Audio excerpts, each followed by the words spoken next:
Life life কিন্তু একটাই, আর সময় অনেক কম, যেন থামছেই না। আর 3বার ট্রিপ ক্যান্সেল হওয়ার পর সেই দিনটা চলেই এলো। আর এই লাইফের আনএক্সপেক্টেড কিছু এক্সপিরিয়েন্স করতে বেরিয়ে পড়লাম আরও একটা নতুন রাইডে।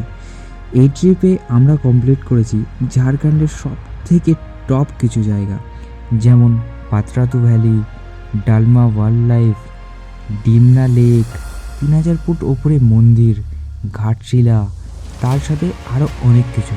তো চলো বন্ধু, লাইফের সব টেনশন দূরে রেখে রিলিজ সাম ডোপামাইন।